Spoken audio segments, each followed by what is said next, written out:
Great Trochanteric Area의 Trochanteric Pain Syndrome GTPS에 대해 말씀드리겠습니다. Great Trochanteric Pain Syndrome은 이 lateral aspect에서 생기는 chronic pain으로 이것이 lateral thigh 그리고 knee까지 radiating 할 수도 있습니다. 원인으로는 tendinosis와 trochanteric bursitis, 옛날에는 trochanteric bursitis disease라고 했죠. 스냅핑 힙, 그 다음에 그루테우스 텐돈의 미디우스, 미니무스 테어가 있을 수 있습니다. 예전에는 이 트로칸트릭 bursitis가 제일 많은 원인으로 생각을 했는데 요즘 최근에는 그루테우스 미디우스와 미니무스 텐돈 어브노멀티가 가장 흔한 원인이고 그 중에서 그루테우스 미디우스 텐돈이 중요하겠습니다. 그루테우스 텐디노패티는 숄더에서 마찬가지로 이 그루테우스 미디우스 미니무스에 있는데 시그널은 증가되고 엔라지 하지만 이 디펙트는 보이지 않는 것이죠. 디펙트가 있으면 테어로 진단해야 되겠습니다. 이 텐디노시스는 실제적으로 인플라마토리 셀이 없기 때문에 텐디나이티스라는 용어보다는 텐디노시스가 더 정확하겠습니다. 테어는 partial thickness와 full thickness 테어로 가르고 이 테어가 있는 경우에 라디오그래피에서 이것이 코티칼 irregularity를 보이게 되면은 진단적 가치가 있다고 합니다. 그리고 bursitis가 반 이하에서 같이 동반됩니다. 그루테우스 미디우스 텐돈의 텐디노시스는 이 T2 facet에서 high signal intensity의 스웨링을 보이게 되고 인핸스를 하게 되면은 스트롱 인핸스를 보이는 경우가 대부분이죠. 그렇지만 여기에서 텐돈 디펙트는 찾을 수가 없습니다. 그루테우스 미디우스 텐돈의 텐디노시스가 있고 MRI에서 있고 이것을 초음파로 코리레이션해서 잘 진단한 케이스고 어제 말씀드린 이 바이파셋 어네토미를 이해하시면은 이 그루테우스 미니무스 그 다음에 포스티리어 쪽에 미디우스 그리고 맥시무스가 바깥쪽으로 흐르고 있겠습니다. 이것은 이성문 원장님께서 주신 케이스입니다. 그루테우스 미디우스 텐돈의 파샬 테이 케이스인데 이것은 로우 그레이드 미디우스가 라테랄 파셋 쪽으로 가면서 하이 시그널 인텐시티, 플루이드 시그널 인텐시티를 보여 파샬 테어고 이것은 그 하이 그레이드의 테어인데 여기서 보시면은 그 포스티리어 슈피리어 쪽에 슈피리어 포스티리어 파셋 쪽에서 디펙트가 보이고 있고 여기서도 마찬가지로 슈피리어 포스티리어 파셋에 하이 그레이드의 테어를 볼 수가 있겠습니다. 그루테우스 미니무스 텐돈의 파샬 테어와 트로칸트릭 bursitis의 케이스인데요. 이 코로날 스터에서 보시면은 그 그레이트 트로칸트 에리아의 플루이드 시그널 인텐시티, 하이 시그널 인텐시티를 보이고 있습니다. 그런데 엑셀에서 보시면은 이 안티리어 파셋에 그루테우스 미니무스 텐돈의 파샬 테어가 있고 바깥쪽으로 여기서 보이는 EV의 그레이트 트로칸트릭 bursitis를 같이 볼 수가 있겠습니다. 그루테우스 미디우스 텐돈의 그 컴플리트 테어 여기서 테어가 있으면서 코로나에서 보시면은 라테랄 파세트에서 가던 그루테우스 미디우스 텐돈이 컴플리트 테어가 있으면서 여기에 그 갭을 보이고 있고 그 다음에 엑샬에서 보시면은 그루테우스 미니무스의 티닝이 있고 그 다음에 엑샬에서 보시면 그루테우스 미니무스 머슬과 미디우스 머슬의 에이트로피를 동반하고 있는 케이스입니다. 이 그루테우스 미디우스와 미니무스의 머슬 에이트로피는 그루테우스 미니무스 텐디노시스가 있는 경우에 머슬의 에이트로피는 없습니다. 그리고 여기에 그루테우스 미니무스의 파셜 테어에 로우 그레이드 테어가 있는 경우에 머슬 에이트로피는 그레이드 3라고 하고 3가 있고 그 다음에 하이 그레이드 테어가 있는 경우에 그레이드 4의 에이트로피가 있습니다. 머슬 에이트로피를 살펴보면은 머슬 에이트로피는 에이지가 진행될수록 나이가 많아질수록 진행을 하고 그 다음에 텐디노시스에서 로우 그레이드 텐돈 테어에서 하이 그레이드 텐돈 테어로 진행하는 경향이 있습니다.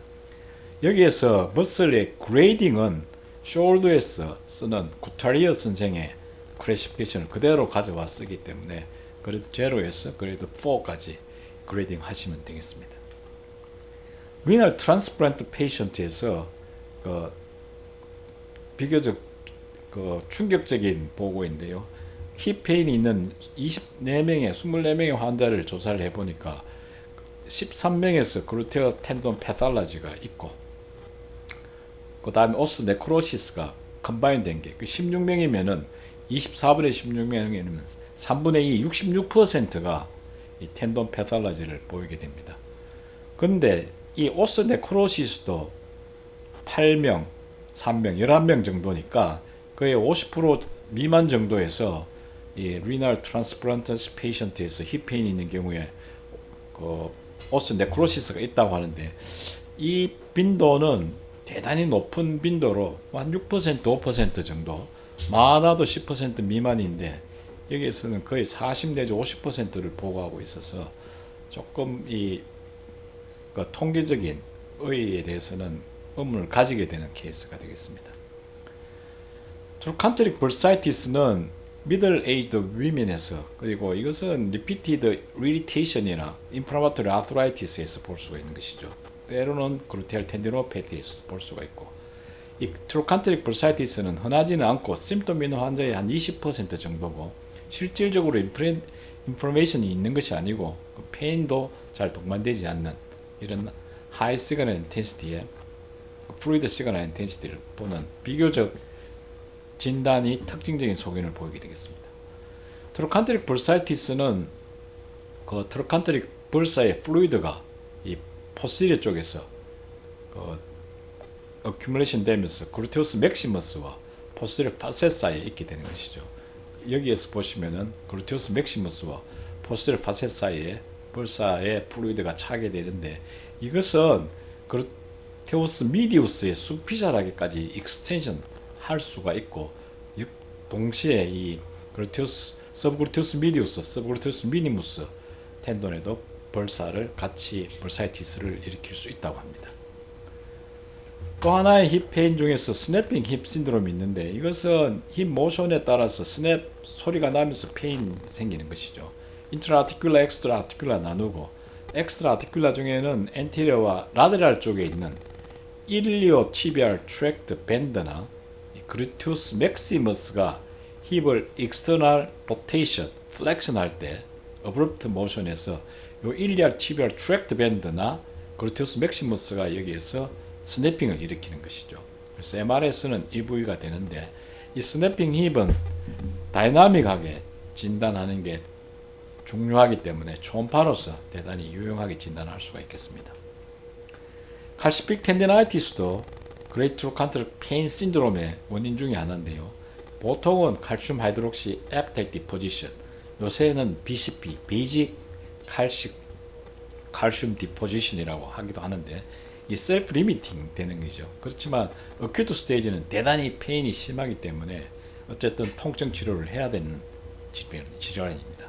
G메디, G미니, G맥스에서 볼 수 있고, 렉투스 페모리스, 어덕트 롱구스, 매그누스 등 텐돈이 있는 자에 어디든지 올 수 있는 병변이 되겠습니다. 본메로 이디마도 칼시픽 텐디나이티스가 있으면 주위에 소프트 이디마와 함께 같이 메로 이디마를 볼 수가 있겠습니다.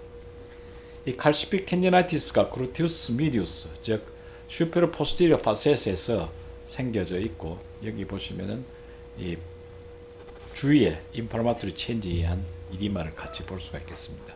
이런 경우에 칼시픽 텐디나이티스가 있으면은 이건 렉투스 페모리스의 그 다이렉트 헤드에서 생긴 것인데, 여기에 그 아스피레이션을 초음파 가이드로 하게 되면은 일주일 뒤에는 싹 없어지고 페인이 싹 없어지는 그런 트리트먼트가 될 수 있겠습니다. 이런 그 그루테알 텐돈의 치료에 대해서 그 많은 보고가 있고, 그 다음에 얼트라사운드 가이드로 치료하는 게 용이하기 때문에 영상의학과에서도 관심이 많은데요. 일단은 코르티코스테로이드를 인젝션하게 되죠. 페리 텐디노서스 얼트라사운드 가이디드 코르티코스테로이드 인젝션은 G메디 텐디노패티의 이펙티브 트리트먼트입니다만은 루틴으로 쓰는 것에 대해서는 의문이 있는 것이고요. 이 텐돈이나 벌사의 트루 인플라메이션이 아니기 때문에 그런 것 같습니다. 그렇지만 코르티코스테로이드를 텐돈 위쪽에 이렇게 뿌리게 되면은 페인을 리듀스하게 되는데 약 55%에서 좋아진다고 합니다. 반 이상에서 좋아지고 1개월 정도에서는 72% 정도에서 임프루브먼트가 있다고 합니다. 그렇지만 이 페인 릴리프는 비교적 쇼트 듀레이션이고 인젝션을 텐돈 자체의 안쪽에 하게 되면은 이 테어를 유발할 수도 있기 때문에 주의해야겠습니다. 또 그루텔 텐돈의 페네스트레이션에 제한되어 있는데 이것은 붉은 니들 20개지 니들로 롱 액시스 텐돈을 따라서 계속 페네스트레이션 하는 것이죠. 물론 하기 전에 텐돈 서피스에 아네스테이제이션을 하고 20번 내지 40번 정도의 텐돈을 롱 액시스를 따라서 계속 이렇게 페네스트레이션을 하게 됩니다. 그러면은 그 텐돈이 소프트닝 되게 되는데 이 효과에 대해서는 좋은 걸로 되어 있죠. 이 페네스트레이션을 하면서 플레이트 리치 플라스마 PRP를 인젝션 할 수도 있는데 PRP는 오토로거스 비너스 블라드에서 센트리퓨즈해서 PRP를 뽑아서 이것을 페네스트레이션 하면서 같이 인젝션 하는 것이죠.